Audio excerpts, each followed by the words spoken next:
Iniciamos a página internacional pelo Brasil, onde os ministros do Supremo Tribunal Federal condenaram por maioria o ex-presidente Jair Bolsonaro a 27 anos e 3 meses de prisão, inicialmente em regime fechado, durante o julgamento da trama golpista na quinta-feira. E esse resultado tornou-se irreversível com o voto da ministra Carmen Lúcia.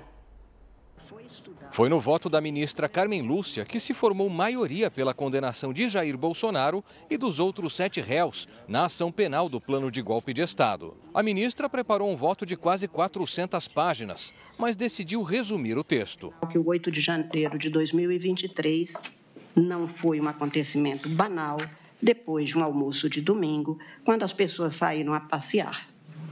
O inédito e infame conjunto de acontecimentos havidos ao longo de 1 ano e meio para insuflar, maliciar, instigar por práticas variadas de crimes conducentes ao vandalismo, haveria de ter uma resposta no direito penal. Carmen Lúcia negou os argumentos da não competência do Supremo e da primeira turma em julgar o caso e afirmou que não houve cerceamento de defesa. Para a ministra, a Procuradoria-Geral da República comprovou a existência de uma organização criminosa liderada por Bolsonaro. Fez prova cabal de que um grupo liderado por Jair Messias Bolsonaro, composto por figuras chaves do governo, das Forças Armadas e de órgãos de inteligência, desenvolveu e implementou plano progressivo e sistemático de ataque às instituições democráticas, com a finalidade de prejudicar a alternância legítima de poder nas eleições de 2022, minar o livre exercício dos demais poderes constitucionais, especialmente do poder judiciário.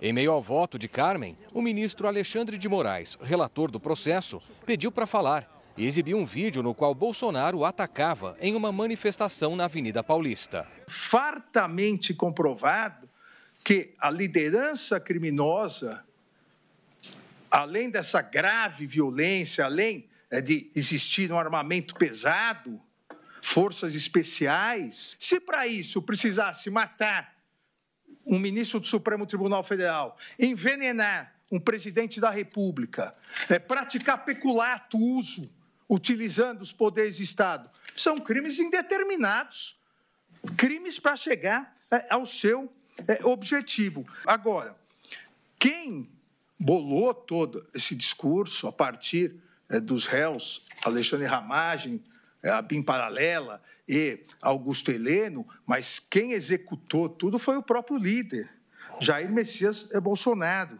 Último a votar, o ministro Cristiano Zanin também concordou com todas as acusações contra os réus. A prova dos autos permite concluir, que eu vou fazer referência ao longo do voto, que os acusados objetivavam romper com o Estado Democrático de Direito, valendo-se deliberadamente e da condição expressa, da concitação expressa a um desejado uso do poder das Forças Armadas. Entendo que a responsabilização adequada e nos termos da lei dos agentes que buscam a ruptura institucional é elemento fundamental para a pacificação social e consolidação do Estado Democrático de Direito. Todos os ministros que integram a primeira turma do Supremo negaram anular a delação premiada do tenente-coronel Mauro Cid, ex-ajudante de ordens de Bolsonaro. Na contramão do voto de Fux, os outros 4 colegas reconheceram em seus votos que houve a formação de uma organização criminosa, liderada pelo ex-presidente Bolsonaro, para planejar uma ruptura democrática. E ainda sobre este assunto, vale acrescentar que a defesa de Jair Bolsonaro afirmou que vai recorrer da condenação pelo Supremo Tribunal Federal. Também a defesa de Bolsonaro anunciou que, além de recorrer no Supremo Tribunal Federal, pretende levar o caso para cortes internacionais. E ainda os advogados do ex-presidente classificaram a pena de 27 anos e 3 meses em regime fechado como sendo absurdamente excessiva. Já os outros 7 réus receberam penas que variam de 2 a 26 anos de prisão. E seguimos agora. O secretário-geral da NATO anuncia reforço militar no flanco leste após a invasão de drones na Polónia. Os aliados da NATO manifestaram a sua total solidariedade para com a Polónia após a violação do espaço aéreo por drones. A chamada Iniciativa Sentinela de Leste irá reforçar o flanco oriental. Na sequência da violação do espaço aéreo polaco por pelo menos 16 drones russos no início da semana, o secretário-geral da NATO, Mark Rutte, anunciou o programa Sentinela de Leste, que visa impedir novas incursões russas e mostrar solidariedade para com a Polónia. Mark Rutte sublinhou ainda que o flanco oriental da NATO defende toda a aliança, sublinhando que os mais recentes mísseis russos, quando forem lançados, atingem uma velocidade 5 vezes superior à do som e demoram mais 5 ou mais 10 minutos a chegar a Madrid ou Londres do que a Tallinn ou Vilnius, realçou.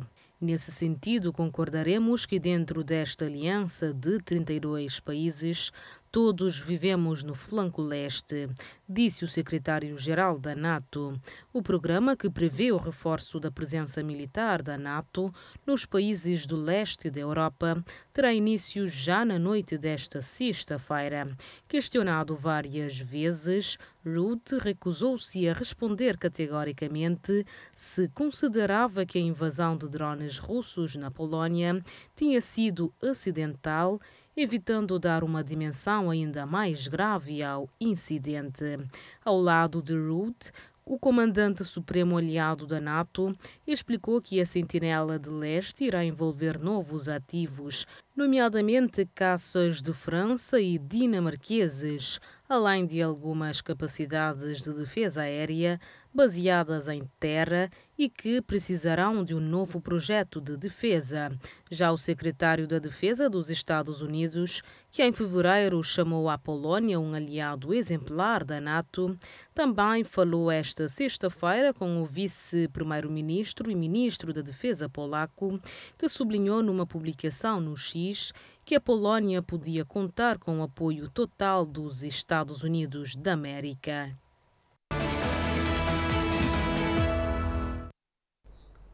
E pelo menos 23 pessoas morreram nas inundações na Indonésia.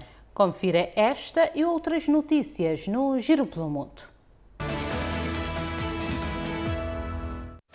Depois das chuvas torrenciais no início desta semana terem causado inundações e deslizamentos de terra em 7 distritos das ilhas indonésias de Bali e Flores, as autoridades balinesas declararam um período de emergência de 7 dias que começou na última quarta-feira. Na ilha de Bali, o número de mortos pelas tempestades subiu para 18, face aos 14 no dia anterior, disse o chefe da Agência Nacional de Gestão de Desastres. Como muitos indonésios, é conhecido apenas por um nome. As autoridades locais forneceram auxílio de emergência aos residentes afetados, incluindo alimentos, vestimentas e roupas de cama, acrescentou o chefe da agência. 400 doses de vacina contra o novo surto de ébola na República Democrática do Congo foram enviadas para o epicentro do vírus na localidade de Bulap, segundo a Organização Mundial da Saúde. O responsável da área de programas da OMS adiantou durante uma conferência em Genebra que um helicóptero das Nações Unidas foi utilizado para ajudar a entregar 400 doses de vacina na localidade de Bulap e mais 1.500 doses serão enviadas da capital Kinshasa. Enquanto a OMS e as autoridades congolesas estão a aumentar os esforços para ter uma resposta em grande escala, em terreno, precisamos ser capazes de pagar pelas operações, acrescentou.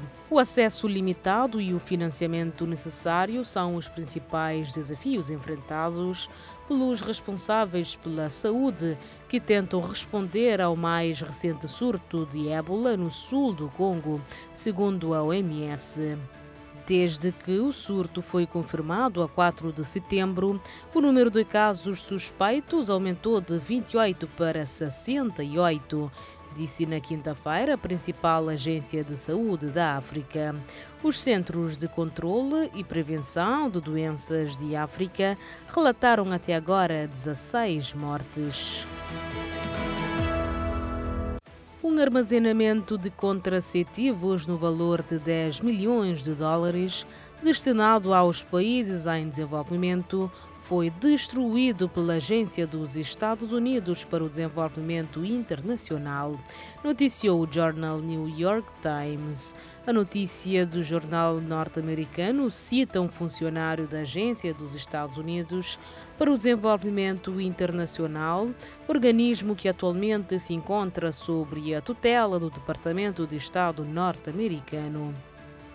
As pílulas anticoncepcionais, dispositivo intrauterino e outros implantes foram destruídos por ordem da administração do presidente Donald Trump num local desconhecido. O armazenamento encontrava-se num depósito localizado na Bélgica. O mesmo documento refere que os Estados Unidos não vão fornecer mais contraceptivos sob o pretexto de ajuda externa. A administração norte-americana também despediu milhares de funcionários da USAID e eliminou uma série de programas que promoviam o planeamento familiar.